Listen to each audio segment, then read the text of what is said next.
Profeta Jeremias, capítulo 31, a partir do versículo 31 também.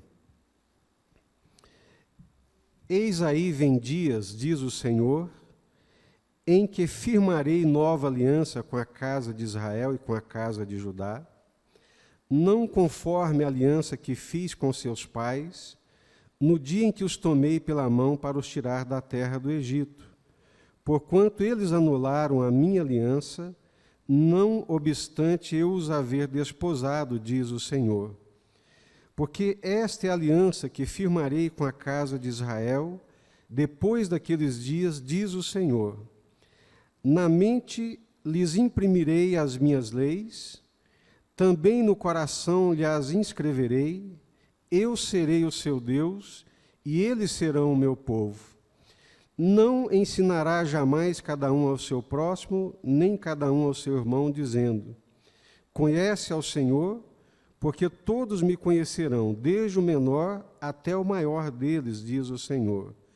Pois perdoarei as suas iniquidades e dos seus pecados jamais me lembrarei. Assim diz o Senhor, que dá o sol para a luz do dia, e as leis fixas, a lua e as estrelas para a luz da noite, que agita o mar e faz bramir as suas ondas. Senhor dos exércitos é o seu nome.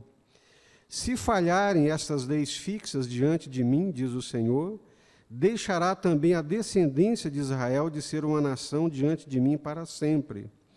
Assim diz o Senhor: se puderem ser medidos os céus lá em cima e sondados os fundamentos da terra cá embaixo, também eu rejeitarei toda a descendência de Israel, por tudo quanto fizeram, diz o Senhor.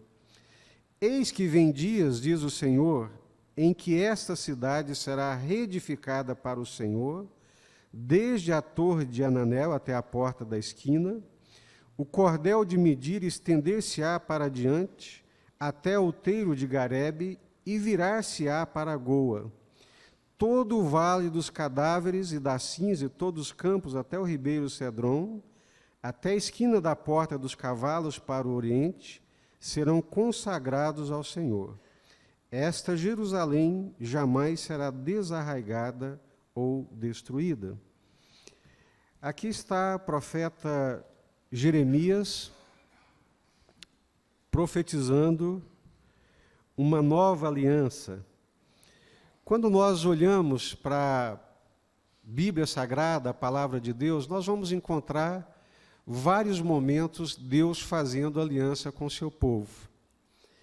A primeira delas que nós encontramos é que nós chamamos a aliança pré-diluviana, quando o homem, por causa do pecado, é expulso do jardim do Éden, e longe da presença de Deus, essa natureza humana e essa humanidade se corrompe muito rapidamente. A gente estima que são decorridos mais ou menos 1.500 anos da expulsão do homem do jardim do Éden até o período do dilúvio.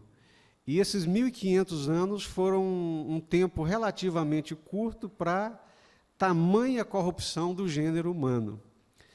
O gênero humano, a natureza humana, se corrompeu de tal forma, de tal maneira, que diz o texto bíblico, com muito pesar, que Deus havia se arrependido de ter criado o ser humano.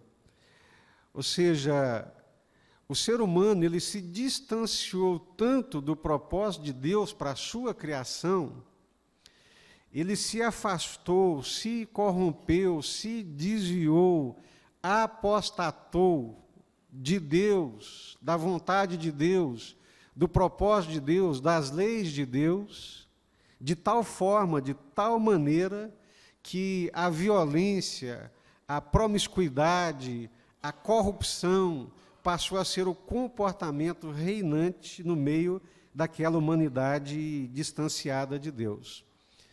Então Deus resolveu dar cabo da natureza humana. Deus resolveu dar cabo do homem num formato de juízo, mas o texto que nós já conhecemos, lá em Gênesis 6, diz que Noé achou graça diante dos olhos de Deus. E Deus, então, faz uma aliança com Noé.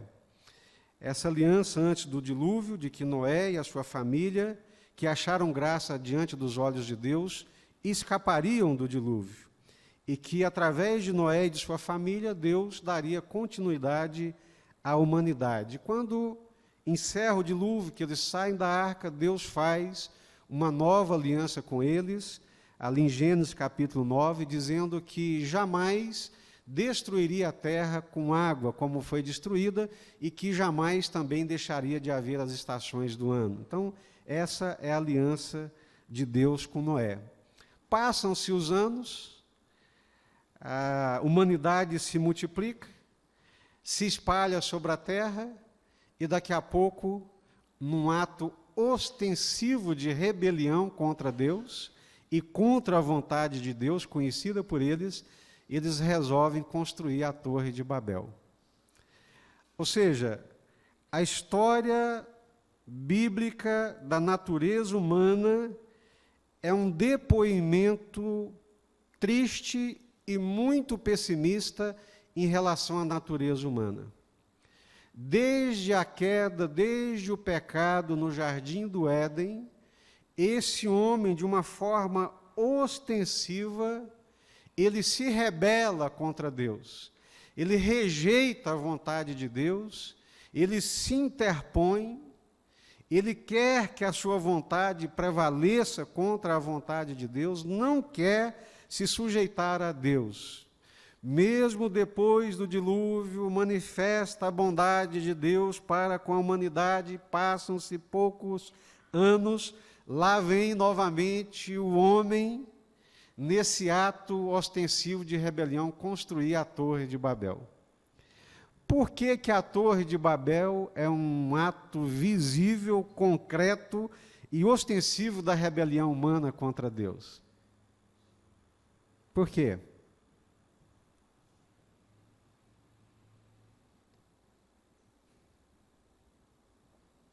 Podem falar, irmãos, Por que que Babel é considerada como uma rebelião contra Deus?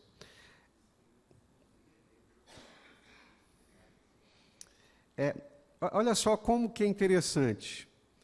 No jardim do Éden, o homem peca por causa do pecado, ele é retirado da presença de Deus, passam-se poucos anos, o gênero humano se corrompe de uma forma que a gente, assim, fica abismado como que um ser criado à imagem e à semelhança de Deus pode se degenerar em tanta maldade, em tantas aberrações como aconteceu naquele período do dilúvio.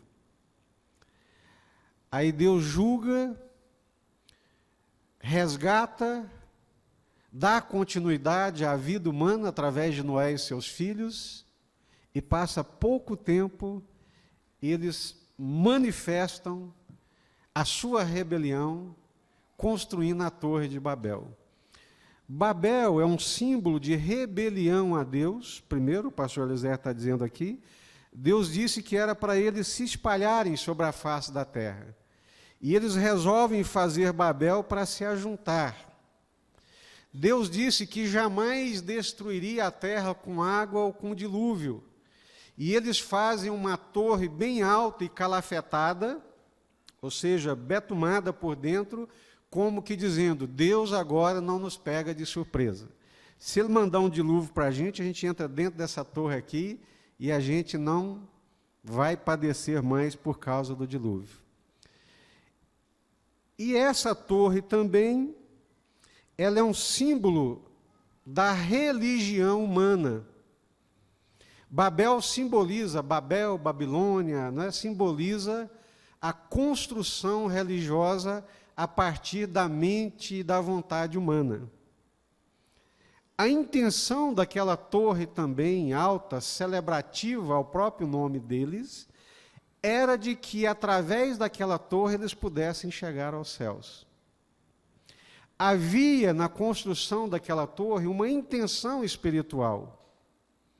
Havia na construção daquela torre grandiosa e alta uma intenção deles não precisarem de Deus para chegar aos céus, deles construírem um caminho visível, concreto, em direção aos céus.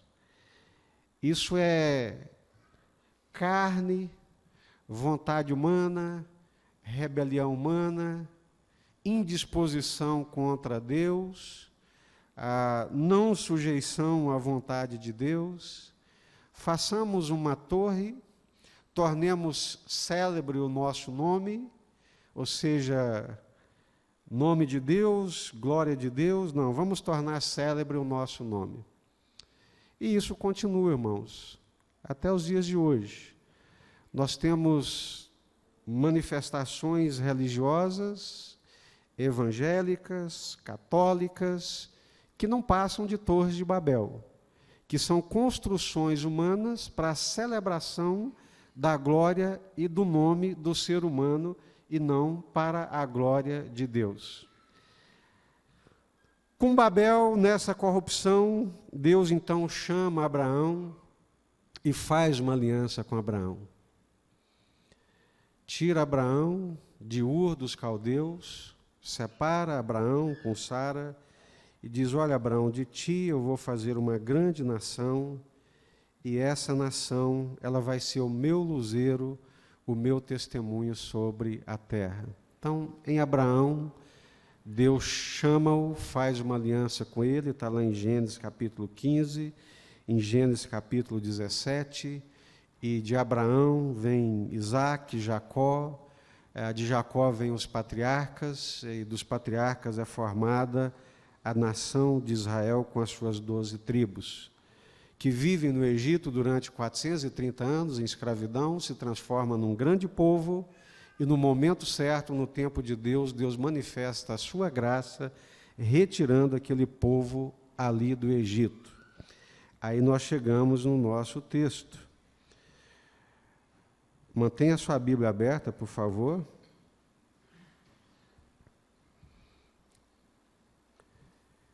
Jeremias 31, versículo 31. Eis aí vem dias, diz o Senhor, em que firmarei nova aliança com a casa de Israel e com a casa de Judá, não conforme a aliança que fiz com seus pais, no dia em que os tomei pela mão para os tirar da terra do Egito. Então, quando Deus tira Israel do Egito, ali no deserto, no monte Sinai, Deus faz uma aliança com Israel. Qual é a aliança que Deus faz com Israel? Qual é?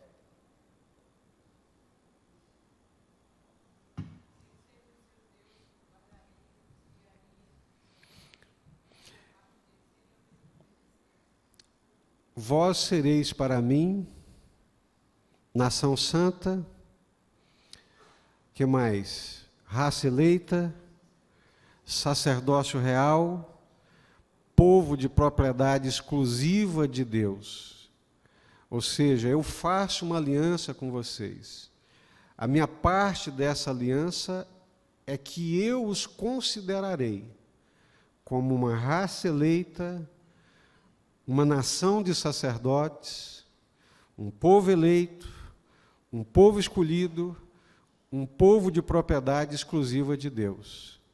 E a parte de vocês é o quê? Aliança, as duas partes, qual que é? Obedecer a minha lei, a lei que Deus deu através de Moisés no Monte Sinai. Eles obedeceram, guardaram essa aliança,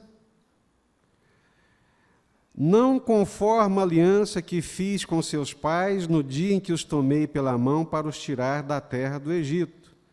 Porquanto eles fizeram o quê? Anularam a minha aliança, não obstante eu os haver desposado, diz o Senhor. Vocês serão povo peculiar sobre a terra. Eu habitarei entre vós, andarei no vosso meio, serei o seu Deus, e vós sereis para mim filhos e filhas, desde que guardem a minha aliança, o meu pacto, a minha lei. Mas está escrito aqui que eles anularam a aliança de Deus.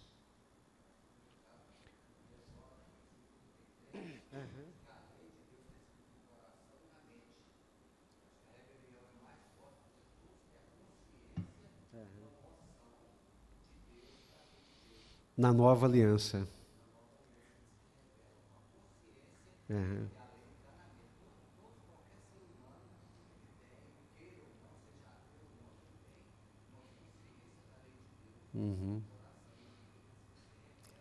Isso. Então, essa aliança que Deus faz com Israel ali no Monte Sinai, ela é quebrada por Israel. Quando foi, de que forma que foi que Israel quebra essa aliança?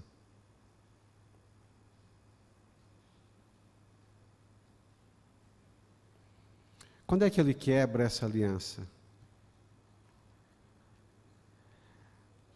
Nos dias de Elias, que Deus chega para Elias e pergunta: Elias, o que você está fazendo aqui? Seu tempo não acabou. A carruagem não veio te buscar. O que você está fazendo metido aqui dentro dessa caverna? O ministério, a vida, o meu chamado para você continua. Qual foi a resposta de Elias? Qual foi? Quebraram a tua aliança. O que mais? Mataram os profetas. Lembram?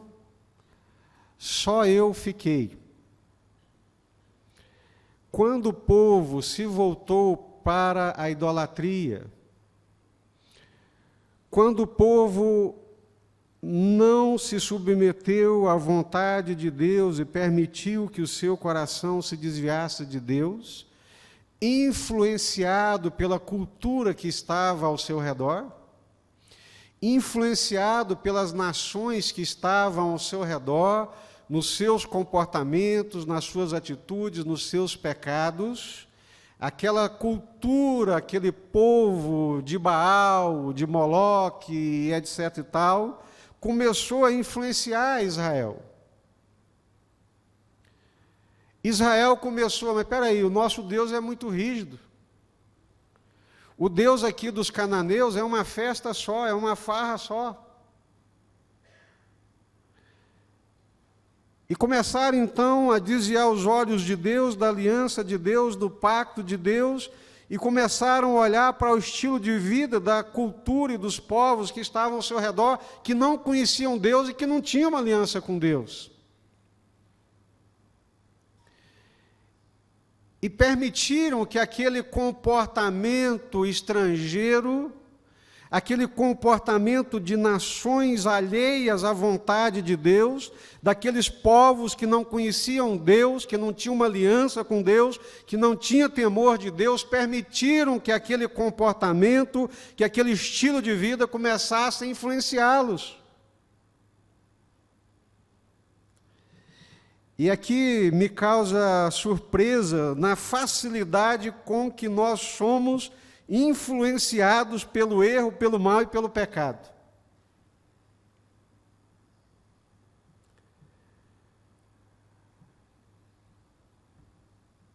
E depois que eu li uma ilustração sobre isso, eu fiquei pensando, olha, realmente a coisa mais complicada do que a gente imagina. Se entram 8 pessoas no elevador, e junto com elas entra uma só gripada, e dá um espirro ali dentro, ela gripa todo mundo. Por que os 7 restantes não passa saúde para ela? Por que a saúde dos 7 não a influencia de modo que, numa proporção numérica maior, a saúde dos 7 pudesse influenciar, mas, ao contrário, o mal de um contamina os 7. E me parece que o mal, a influência do mal, do mundo, da cultura alheia, alienada a Deus, caminha nessa mesma proporção, nessa mesma direção, com raríssimas exceções.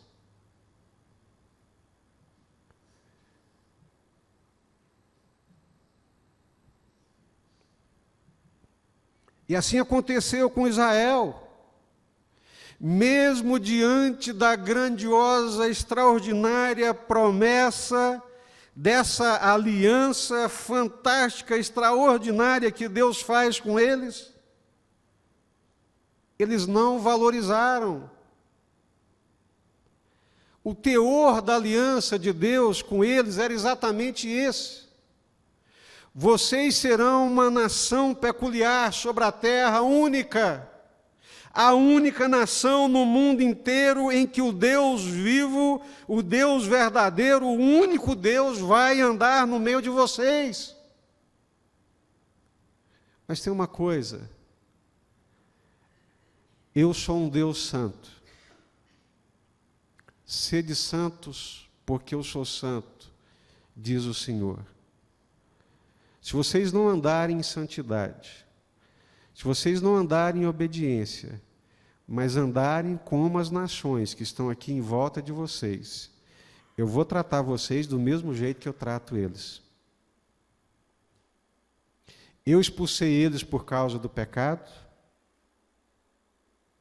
eu os escorracei por causa da medida do pecado deles.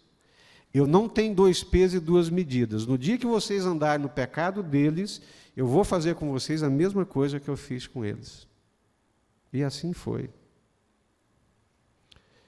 Israel entra naquela terra para ser uma nação santa, uma nação de sacerdotes, contato com Deus, aliança com Deus, vida com Deus, presença de Deus, né? Caminhando com Deus.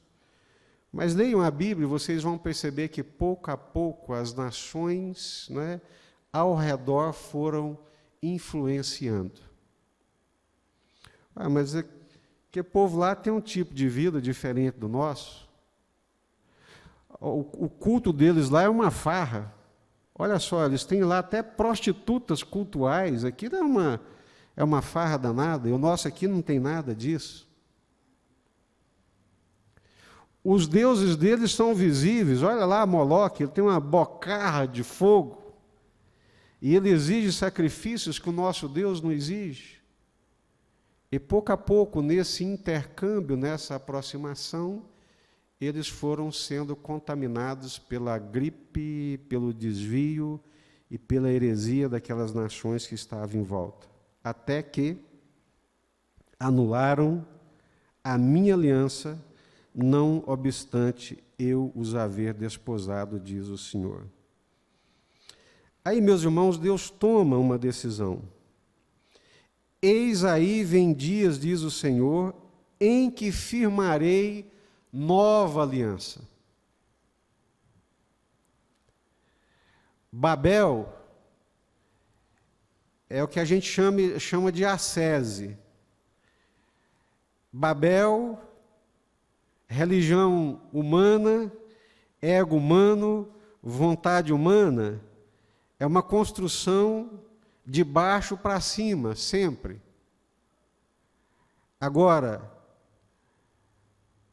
a verdadeira fé é sempre de cima para baixo. É o que nós chamamos de revelação. É sempre a partir de uma ação bondosa, graciosa e misericordiosa de Deus. Eis aí vem dias, aleluia, diz o Senhor, em que firmarei nova aliança com a casa de Israel. É como se Deus estivesse dizendo: uma aliança firmada com vocês, na expectativa de uma reação positiva de vocês, sempre vai ser frustrada. Então Deus se propõe a firmar uma nova aliança. porque esta aliança que eu firmarei, ela será imprimida na mente, a minha lei será imprimida no coração, eu vou inscrevê-la no coração, eu serei o seu Deus, eles serão o meu povo, não vai ser preciso mais um ensinar ao seu próximo, nem cada um ao seu irmão, dizendo, conhece ao Senhor, porque todos me conhecerão, desde o menor até o maior deles, diz o Senhor, pois perdoarei as suas iniquidades, dos seus pecados jamais me lembrarei. Mais uma vez, né, uma ação graciosa, bondosa e misericordiosa de Deus. Uma aliança agora, que não é mais uma aliança externa, é agora uma aliança que vai ser interna, que vai ser na mente, que vai ser no coração, que vai revolucionar internamente, que vai transformar internamente. Vai ser algo tão extraordinário, tão sobrenatural, tão poderoso da parte de Deus, que as entranhas, o coração, a mente, vai ser transformado numa nova disposição para cumprir a vontade de Deus. Aleluia. Apóstolo Paulo diz que a vontade da carne, a vontade do homem, o pendor da carne sempre é contra a vontade de Deus. Sempre. A carne é inimiga de Deus. Entenda isso em nome de Jesus. Você é um inimigo potencial de Deus, assim como eu. Jesus Aparecido Santo Silva é inimigo de Deus. A nossa vontade, isso é muito claro nas Escrituras, na palavra de Deus, a nossa vontade é inimiga de Deus, porque ela milita contra a vontade de Deus, ela resiste à vontade de Deus o tempo todo. Então Deus tem que fazer uma coisa extraordinária e sobrenatural na minha mente, no meu coração, convertendo essa mente, convertendo esse coração, transformando essa mente, transformando esse coração de uma forma sobrenatural, para que essa mente e esse coração se sujeite e se submeta à vontade de Deus. Essa é a nova aliança que Deus está prometendo. Um milagre sobrenatural da parte de Deus. Ou seja, Deus não espera mais, Deus não tem mais, vamos dizer assim, expectativas de um retorno positivo da humanidade. A história toda mostra que esse retorno nunca aconteceu. E se Deus quer um retorno positivo por parte dessa humanidade caída, é algo que Ele mesmo tem que fazer. Amém? Zé Maria? Pastor, eu gostaria que o senhor explicasse melhor esse versículo 34 aqui. Assim, não sei se eu estou certo nessa interpretação. Essa aliança que Deus fez com eles continua valendo até hoje, quer dizer, é aquela promessa de que eles seriam realmente o povo de Deus, que Israel jamais seria vencido, e mesmo que eles errassem, eles continuariam a ser o povo eleito de Deus. Seria mais ou menos por aí? Sim. Só que aí segue num outro rumo, que a gente chama de um rumo escatológico, e que eu quero trabalhar aqui nessa manhã, é o teor dessa nova aliança, que nós cremos, né, na nova aliança, que Deus faz com a humanidade em Jesus Cristo. Porque nós sabemos que esse povo continua errando até hoje. Só que eu não vou trabalhar esse ponto aqui hoje, Zé. É um ponto assim longo, né? E tem várias correntes teológicas que trabalham essa questão. Se Israel é o povo de Deus, se a igreja é o Israel de Deus, se Deus ainda tem uma aliança com eles, Romanos, Paulo vai dizer que sim, né? Mas o ponto que eu quero enfatizar aqui nessa manhã é que nessa nova aliança existe uma esperança para o ser humano. Essa nova aliança que Deus faz, a nova aliança feita por meio de Jesus Cristo, na qual Ele nos dá o Espírito Santo. O Espírito Santo, a presença de Deus agora em nós, é a possibilidade real e cabal de eu viver plenamente para a glória de Deus. Amém? Pastor, porque até adiantando aqui, eu li um livro até bastante espesso, assim, exatamente sobre Jerusalém. E na sequência aqui do capítulo, vai falar exatamente sobre essa proteção sobre Jerusalém, né? Isso. Seria mais ou menos isso. E que é o paradoxo até, que Jerusalém, ela não só é a cidade santa dos judeus, mas como é de todas as outras religiões. Até os muçulmanos, apesar de ser Meca e Medina, a cidade onde eles pregam a adoração ao Deus Maomé, né, ao Alá, Israel também, eles têm um respeito muito grande e eles visitam Israel também uma vez por ano. É verdade. Não é assim? Quer dizer, então, paradoxo. Então, quer dizer, essa proteção sobre Israel, ela é muito maior e transcende até a aliança que fez com o próprio povo israelense. Não é isso? Não é assim que a gente pode entender? Isso. Essa nova aliança, então, a aliança feita com Moisés foi baseada no texto da lei e no sangue de animais. Então está aí a lei, e vocês se esforcem para cumprir essa lei. Eu dou a lei, eu faço a promessa, e vocês cumpram. Aí Paulo vem e diz, a lei de Deus ela é santa, a lei de Deus é boa, a lei de Deus é perfeita, mas eu sou pecador.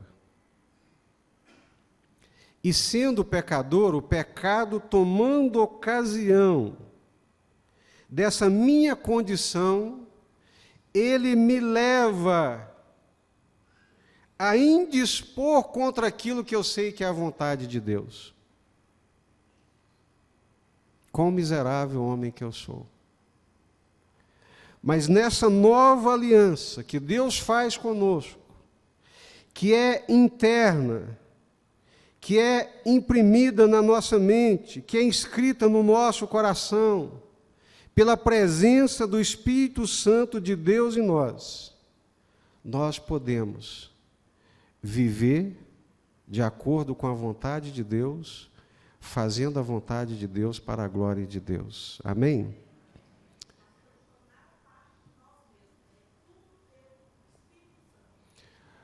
Todas as coisas...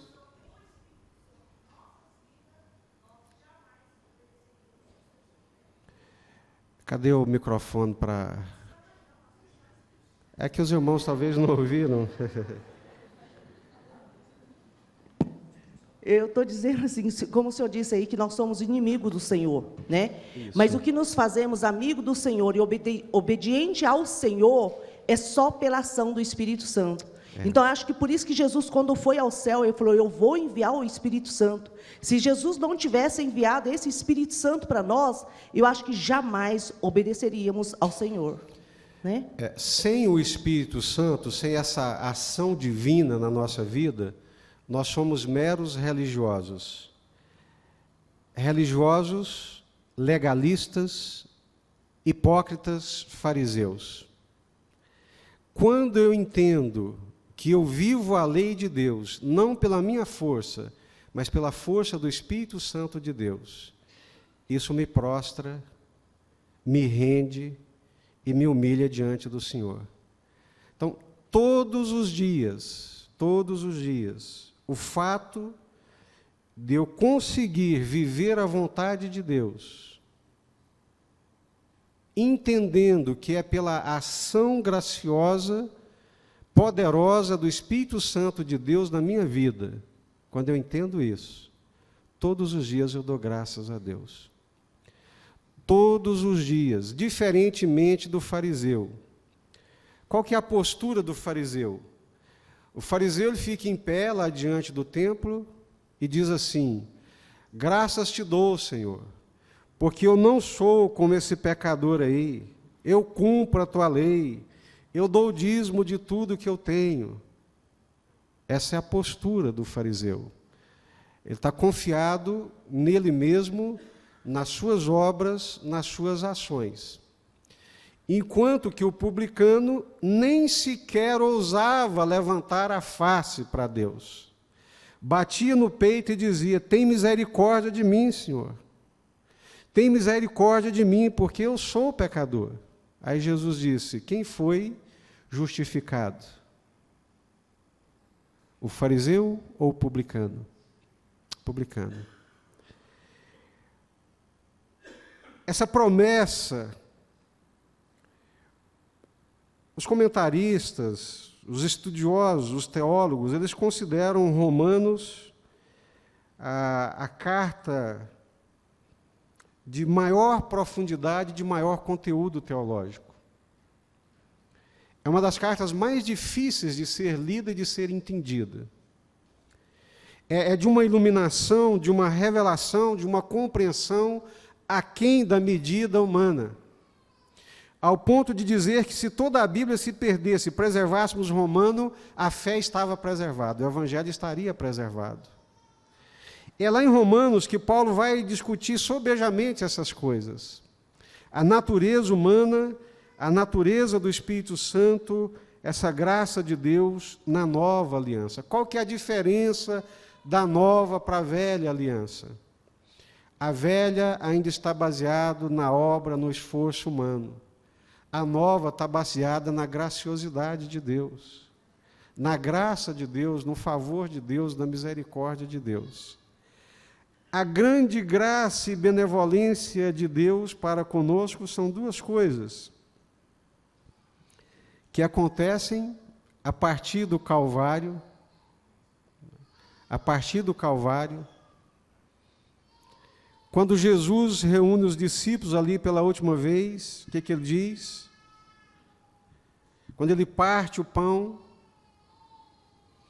quando ele oferece o cálice para os discípulos, esta é o quê? A nova aliança firmada no meu sangue. Então, uma nova aliança firmada no sangue de Jesus.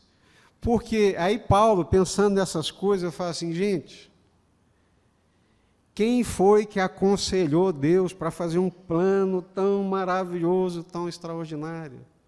Ó sabedoria, ó grandiosidade da sabedoria, da graça de Deus. Porque dele, por ele e para ele são todas as coisas. Amém, Silvio?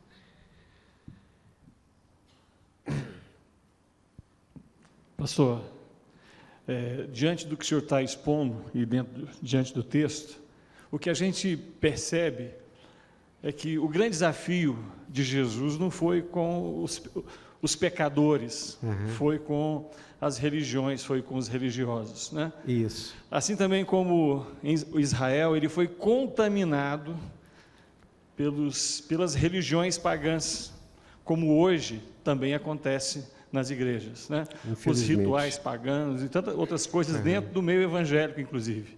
Infelizmente. Então, eu acho que o grande desafio hoje, nosso, ainda somos com nós mesmos. Né? Somos com os religiosos, aqueles que, assim como o exemplo aí do publicano, né, que foi muito mais fácil chegar ao coração de Deus, somos nós os fariseus, que estamos distantes e não entendemos, né, que estamos contaminados pelas religiões pagãs, pelo sistema capitalista mundano e tantos outros. Cultura, né, cultura, estilo de vida. Então eu acho que o grande desafio hoje, para Deus, somos nós, e não são os que estão lá fora e que entendem que estão lá fora, que entendem que estão longe de Deus. Isso me dói profundamente o coração e a alma quando eu penso nessas coisas. Quando eu penso que nós vivemos aquém daquilo que nós poderíamos viver. Me dói profundamente a alma e o coração em pensar que, da parte de Deus, Ele fez tudo, e que está à nossa disposição, à nossa disponibilidade, e nós insistimos em viver aquém daquilo que nós poderíamos viver para a glória de Deus. Ora, se Deus me deu o Espírito Santo, se Deus disponibilizou a presença dEle, do Espírito Santo dEle na minha vida, se essa presença gloriosa, divina, é uma realidade da nova aliança palpável na minha vida, É uma ofensa, eu considero como uma ofensa a Deus vivermos aquém daquilo que poderíamos viver glorificando a Deus, honrando a Deus, celebrando a Deus, né, nesse tempo presente. Aí eu vou até passar para uma outra parte que é a história de homens e mulheres que marcaram o seu tempo e a sua época. E é interessante que esses homens e essas mulheres sempre surgiram em momentos caóticos, sempre surgiram em momentos de muita confusão, de muita corrupção e de muita decadência moral. Eu vi uma mãozinha levantada aí, Ricardinho. Pode falar, Ricardo. Cadê o microfone? Pastor, em cima disso que o senhor falou, eu acho interessante, principalmente Romanos 7 e 8, né? 7 ele fala da lei, né? E o 8 ele mostra o que é a graça de Deus na nossa vida. E Hebreus 10 ele fala sobre o verdadeiro sacrifício, né? A parte final de Hebreus 10 ele fala isso, né? O verdadeiro sacrifício de Jesus e não aquele feito pela lei. E eu sempre me pergunto queria fazer essa pergunta ao senhor, quais são os parâmetros da graça de Deus, né? Porque eu vejo que Paulo sempre lutou contra a lei no sentido de mostrar a liberdade que Deus nos dá a partir da graça dele, né? E a gente questiona muito, né? Como seria essa liberdade? Como seria essa graça? Porque muitas vezes nós, como cristãos, nós somos presos à lei, mesmo sabendo que nós somos salvos pela graça de Deus. Queria entender quais seriam esses parâmetros, né, da graça de Deus para nós, né? Isso. Paulo levava tão sério essa questão da graça de Deus que ele teve que repreender o próprio Pedro e teve que repreender o próprio Barnabé. Valores culturais, eles não se dissipam facilmente, mesmo com a atuação do Espírito Santo. Então, Pedro, visitado em Pentecostes, o líder dos apóstolos, cheio do Espírito Santo, mas aquele ranço da cultura judaica, do legalismo, era sempre presente na vida dele. E ele não conseguia viver plenamente a liberdade da graça de Deus, porque volta e meia ele era puxado culturalmente para essa questão da lei. Até que Paulo chegou para ele e disse: espera aí, você sendo judeu, nunca conseguiu viver como judeu? Você vai querer impor isso sobre os gentios? Da mesma forma, nós que temos uma tradição católica, uma tradição culturalmente católica da ascese, da religiosidade, da missa dominical, isso está arraigado na nossa cultura.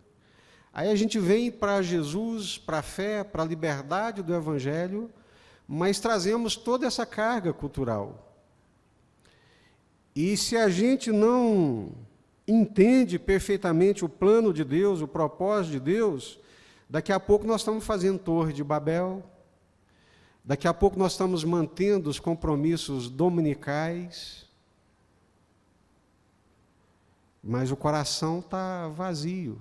Você fica preso a compromissos legais, legalistas, legalizados, mas nunca rendido à graça e à fluência do Espírito Santo, né? Mas deixa eu pontuar uma coisa aqui que eu considero muito importante. Na década de 50, nós vivemos no Brasil o que foi chamado de, se não um avivamento, pelo menos um sopro de avivamento. O que acontece em momentos de avivamento? Foi o que aconteceu na Chicago dos dias de Moody. Os Estados Unidos está se transformando rapidamente numa sociedade urbana, as grandes cidades com proletários, com favelas, com pobreza, com corrupção e com uma série de outras coisas. Prostituição, roubalheira, violência, aquilo é o que tomava conta das grandes cidades naquela época. E aí, no meio daquele mar de corrupção, isso é história, é fato, não é mito, não são simplesmente atos heróicos, mas uma realidade.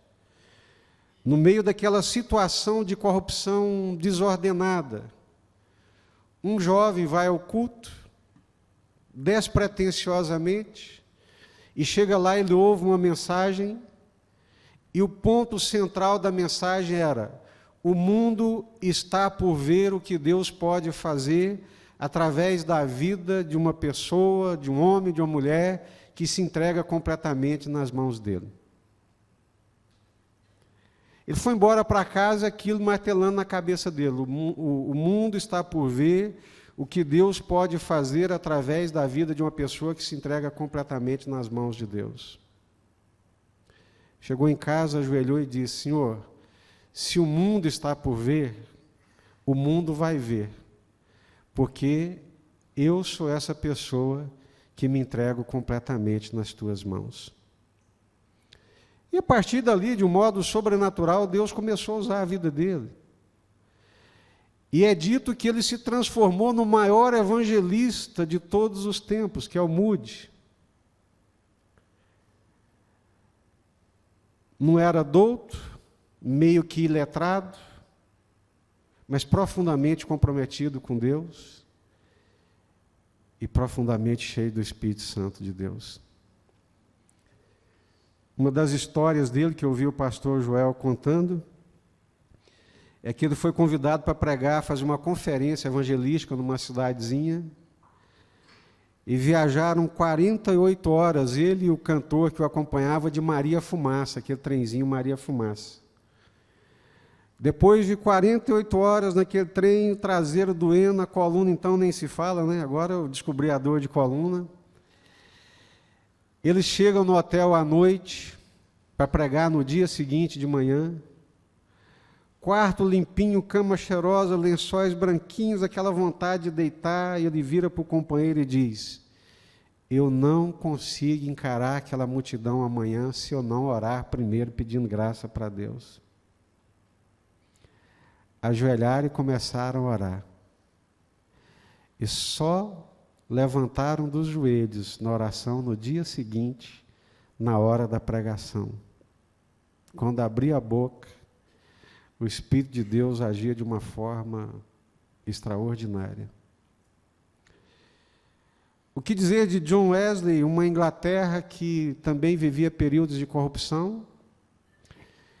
O pastor Hernando Dias Lopes estava dizendo outro dia que para cada igreja eram 9 botecos, bares,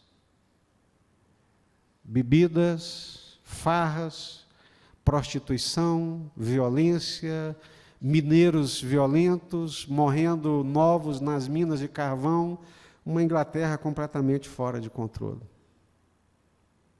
E Deus levanta aquele jovem, John Wesley, e o irmão dele e outros jovens naquela mesma época. Uma coisa que me chama a atenção, vocês sabiam que John Wesley era de uma família de 18 irmãos? A mãe dele, Susana Wesley, pariu 18 filhos e cuidou desses 18 filhos e encaminhou cada um deles na fé. Hoje nós temos 2 e não damos conta de encaminhá-los na fé. Ela encaminhou os 18. 2 deles foram proeminentes e revolucionaram a Inglaterra. Conta a história que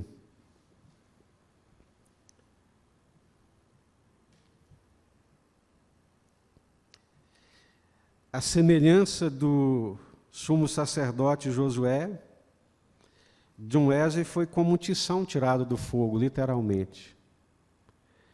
Um dia a casa, o pai dele era pastor, a casa pega fogo, salve-se quem puder, corre um de um lado e do outro, E quando está todo mundo lá fora, 18 filhos, não nota, começa a contar, está faltando um, e era exatamente o John Wesley que estava lá dentro da casa pegando fogo. Aí voltam lá e resgatam ele do fogo, e ele se transforma no grande avivalista. Dessa vez que eu estive em Londres, acho que o Paulinho foi, Paulo, lá na capela lá do John Wesley. Até hoje, quando você entra na igreja onde ele pregava, tem lá alguns escritos, não me lembro exatamente, ele dizendo sobre aquilo que o Espírito Santo pode fazer na nossa vida. Andou a Inglaterra todinha, de alto a baixo, de cavalo. Foi proibido de pregar pela igreja oficial. E sabe o que ele disse? A minha paróquia é o mundo. Se eu não prego dentro da igreja, eu prego na porta das minas de carvão para os mineiros. E Deus fez coisas extraordinárias. É possível viver uma vida sobrenatural. É possível viver uma vida cheia do Espírito Santo. É possível viver uma vida muito além dessa vida que nós temos vivido.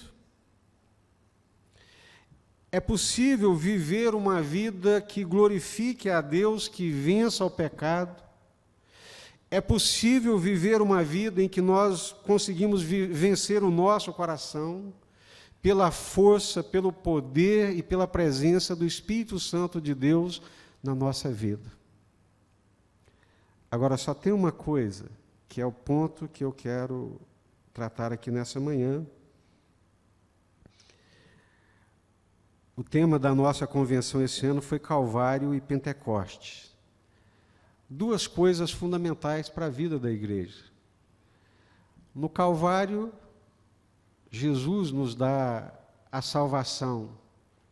E no Calvário, Jesus também nos dá o Pentecostes.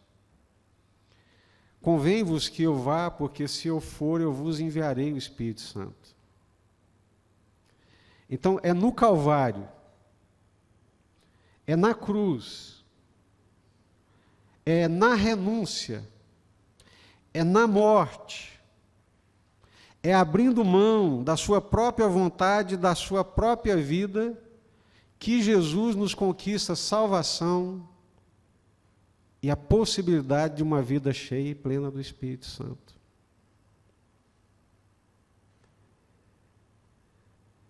Sem Calvário, não tem Pentecostes. Sem Calvário, não tem vida cheia do Espírito Santo. Alguém mandou aí pelo WhatsApp, né, uma mensagem do Tozer, e eu não gravei exatamente como que era, mas alguma coisa assim, ele dizendo que alguns querem conciliar uma vida com Cristo cheia do Espírito Santo com o mundanismo. Não combina, não tem jeito.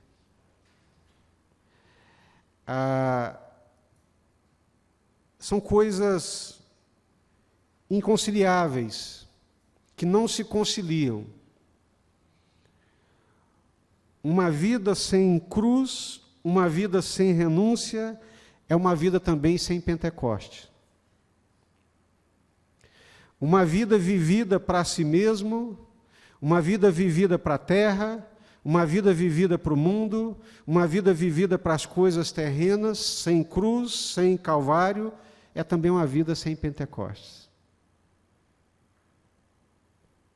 Agora, uma vida cheia do Espírito Santo, uma vida de Pentecostes, só é possível quando nós passamos pelo Calvário.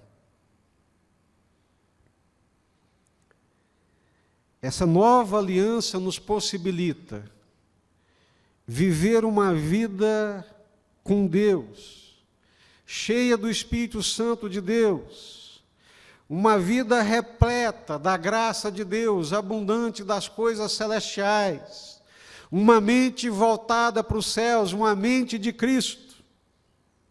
Mas para viver essa vida transbordante, para viver essa vida cheia do Espírito Santo, para viver essa vida cheia da graça de Deus, renúncia, Calvário, santificação, morte. Irmãos, não combina, não andam juntas vida mundana com vida consagrada. Não anda junto um estilo de vida pautado nos valores e nas alegrias terrenas com uma vida cheia da alegria de Deus. Não combina. São coisas mutuamente excludentes.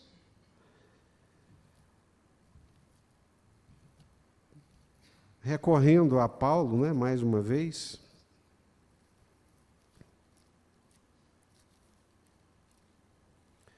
Deixa eu ver se eu acho aqui o texto.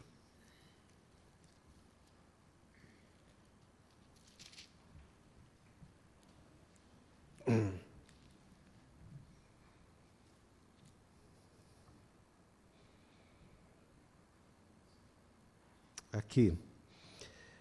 Abra sua Bíblia em Filipenses, capítulo 3.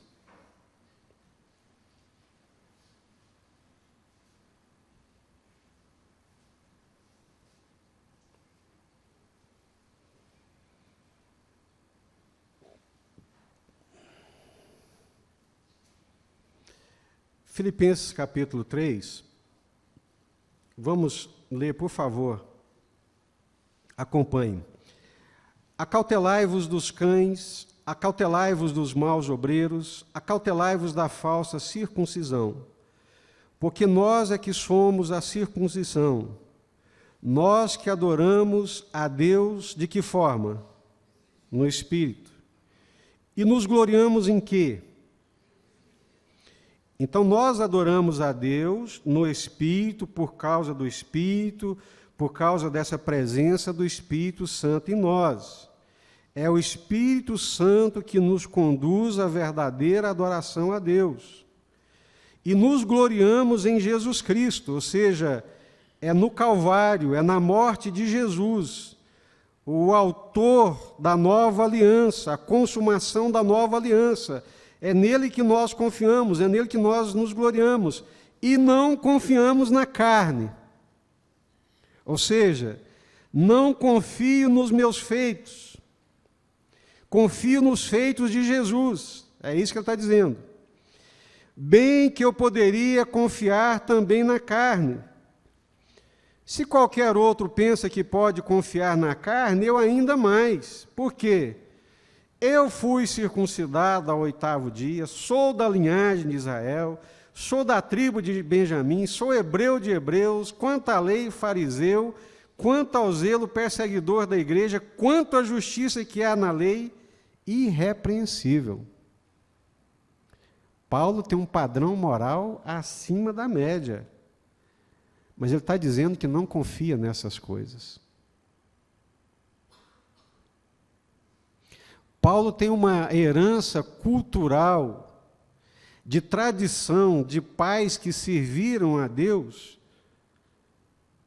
por centenas de gerações.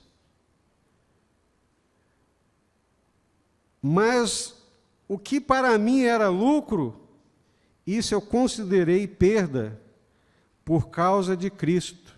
Sim, deveras considero tudo como perda por causa da sublimidade do conhecimento de Cristo Jesus, meu Senhor. Paulo está dizendo assim, olha, nada que eu tivesse conseguido ou conquistado se compara à gloriosa sublimidade, graça e glória de conhecer Jesus. Paulo está dizendo que a coisa mais extraordinária que já aconteceu na vida dele foi conhecer Jesus. A coisa mais fantástica não foi ter nascido lá em Israel. A coisa mais extraordinária não foi ser tão zeloso, que são coisas boas, mas comparado com Jesus, com o conhecimento de Jesus, isso para mim é esterco, não vale absolutamente nada.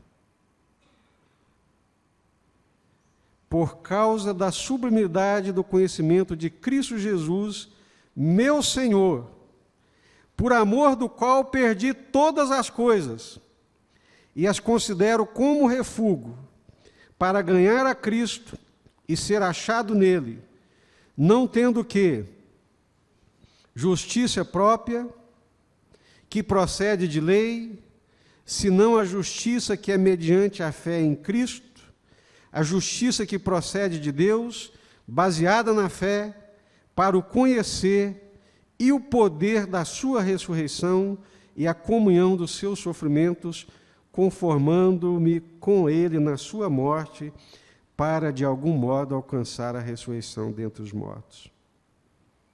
Para o conhecer e o poder da sua ressurreição, comungando dos seus sofrimentos e comungando da sua morte.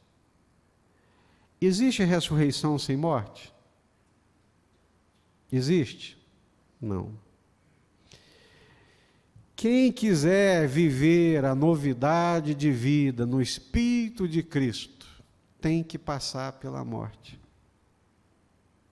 Quem quiser viver uma vida de ressurreto, quem quiser viver novidade de vida, só é possível viver novidade de vida, desfrutar do poder da ressurreição, que é a ação poderosa do Espírito Santo de Deus na nossa vida, é só através da morte. Mas que negócio é esse paradoxal? Como que é morrer e permanecer vivo? Como que é isso, irmãos? Morrer e permanecer vivo é quando eu renuncio à minha própria vida para que Cristo viva em mim. Por que Paulo chegou a dizer, não vivo eu, mas Cristo vive em mim? Paulo morreu. Paulo foi lá para o Calvário. Esse Paulo que vocês estão vendo aqui é Jesus andando, vivendo e fazendo a vontade dele por meu intermédio. Amém? Nova aliança, lei de Deus, vida de Deus, ação de Deus, inscritos na mente, no coração, uma revolução interna, uma presença poderosa e extraordinária, que nos possibilita vencer o mundo. Quantos irmãos aprisionados pelo pecado? Quantos irmãos que alguns já se encontram quase que aprisionados pela bebida alcoólica? Quantos irmãos aprisionados pela pornografia?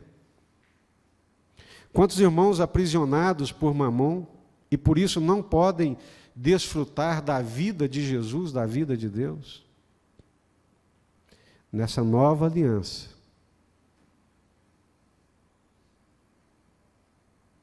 que partiu de Deus e que foi concretizada por Jesus, nós podemos viver uma vida vitoriosa, mas na força de Deus, na graça de Deus e no poder de Deus.